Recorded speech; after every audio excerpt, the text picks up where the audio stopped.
Shalom semuanya, apa kabarnya hari ini? Apakah sudah siap untuk mengikuti pembelajaran hari ini? Oke, pembelajaran kita pada hari ini yaitu tentang memulihkan keutuhan ciptaan yang diambil dari buku paket kelas 10 dari bab 12 dengan bahan Alkitab dari Kejadian pasal 6 dan pasal 9 dan juga Hosea pasal 2 ayat 18 sampai dengan ayat 23. Ibu harap semuanya menyimak video ini dengan baik agar ilmu pengetahuan kita bertambah. Kerusakan alam yang terjadi saat ini seharusnya mengingatkan manusia akan tugas dan tanggung jawabnya sebagai pemelihara kehidupan yang mulai terabaikan.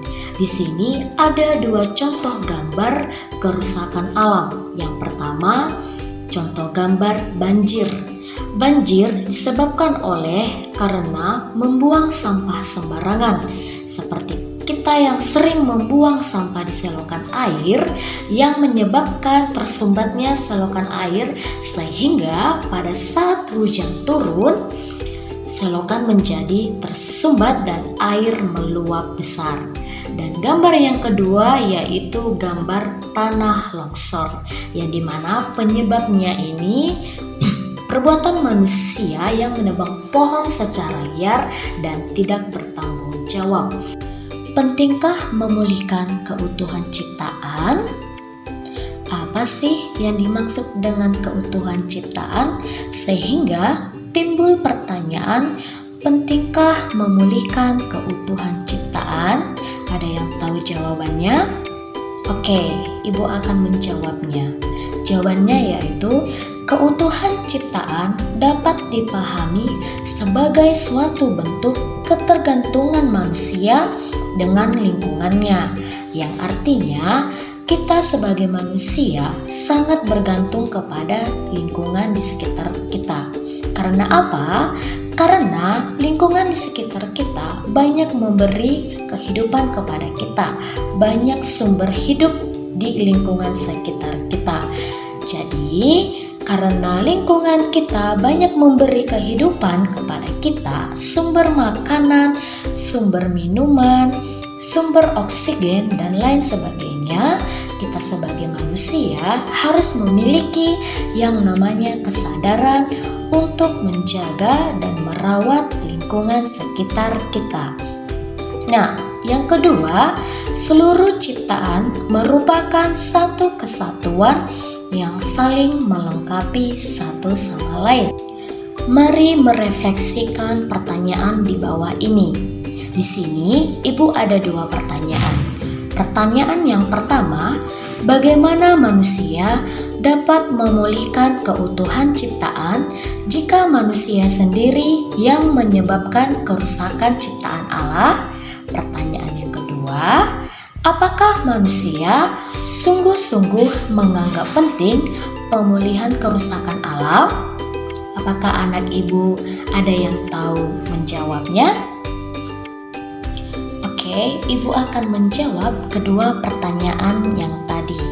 Nah, mari kita perhatikan kedua gambar ini. Kedua gambar ini merupakan contoh gambar pemulihan keutuhan ciptaan. Gambar yang pertama, di sini ada gambar penanaman pohon atau reboisasi. Nah, yang tadinya hutan gundul dapat kita pulihkan dengan cara melakukan kegiatan reboisasi.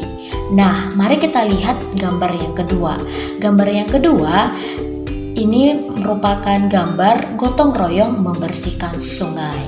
Yang tadinya sungai yang banjir dan penuh dengan sampah dan kotoran, kita bisa bekerja sama dengan cara bergotong royong bersama masyarakat untuk membersihkan sungai yang kotor tadi, sehingga sungai menjadi lebih bersih dan tidak ada yang namanya sampah berserakan.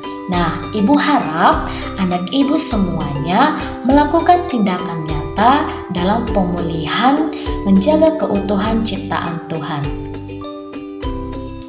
Baik, sekarang kita masuk ke relasi manusia dengan alam. Di sini ada dua tokoh yang memberikan pendapatnya tentang bagaimana relasi manusia dengan alam. Tokoh yang pertama ada Lynn White. Dia mengkritik tentang peran manusia sebagai penyebab kerusakan alam. Menurutnya, manusia melihat dirinya sebagai gambar Allah, sehingga segala sesuatu harus berpusat pada manusia. Alam digunakan terutama untuk kepentingan manusia.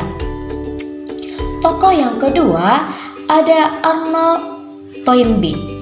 Dia juga mengkritik pemahaman sebagian orang Kristen yang melihat Kejadian 1 ayat 28 sebagai izin dari Allah kepada Adam dan Hawa untuk berbuat semaunya dengan bumi kita ini.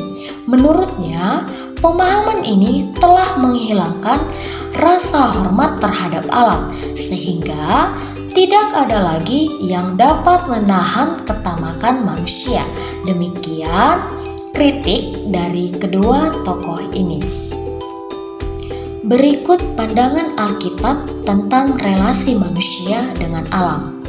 Di dalam Perjanjian Lama telah dinubuatkan tentang kedamaian seluruh bumi dan di antara seluruh makhluk yang kemudian telah dipenuhi di dalam diri Tuhan Yesus Kristus.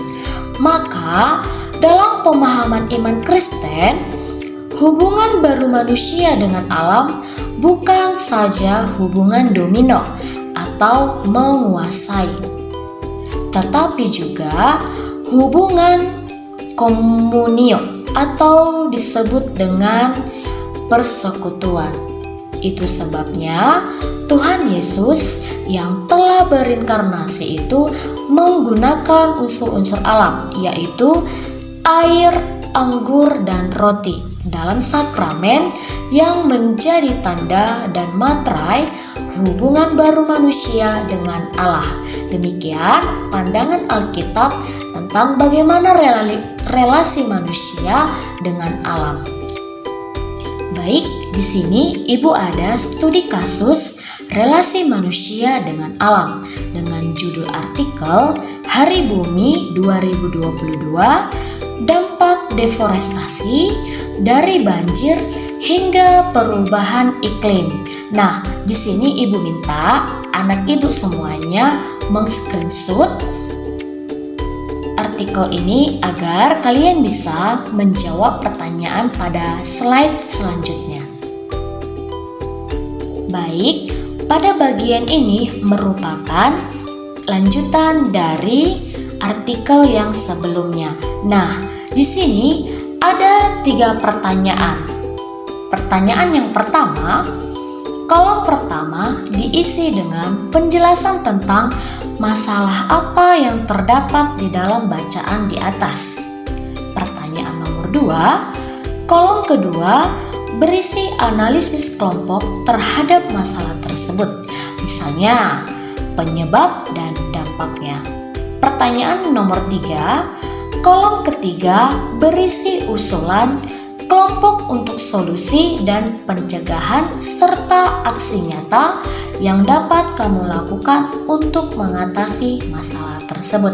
Nah, ketiga pertanyaan ini Ibu minta kalian menjawabnya secara pribadi ya. Kita lihat gambar tabel yang ada di samping. Di situ ada gambar mata, gambar berpikir, dan gambar lampu, yang dimana kita melihat apa yang kita dapat dari artikel sebelumnya. Yang kedua, pikir. Kita berpikir apa sih penyebab dan dampak dari artikel sebelumnya. Nah, yang ketiga, bertindak. Apa tindakan kita untuk mengurangi kerusakan alam?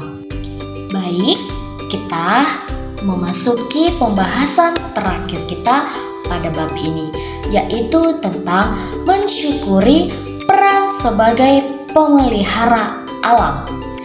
Keberadaan kita sebagai manusia di bumi ini wakil Allah dalam memelihara alam serta memulihkan keutuhan ciptaan seharusnya patut kita syukuri. Karena sebagai pemelihara alam, seharusnya kita tidak menutup mata terhadap berbagai kondisi kerusakan alam yang terjadi di sekitar kita. Sering sekali kita melihat orang-orang tidak peduli terhadap lingkungan sekitar kita. Banyak yang mengabaikan kerusakan alam yang terjadi di sekitar kita. Nah, Ibu harap kepada anak-anak Ibu semuanya, mari kita menjaga lingkungan kita agar lingkungan kita tetap bersih dan nyaman dan tidak menimbulkan yang namanya penyakit kepada diri kita. Karena kebersihan adalah sebagian daripada iman. Demikian pembelajaran kita pada hari ini. Semoga apa yang sudah kita pelajari tadi dapat menambah wawasan dan ilmu pengetahuan anak-anak Ibu sekalian. Ibu ucapkan sekian dan terima kasih. Shalom.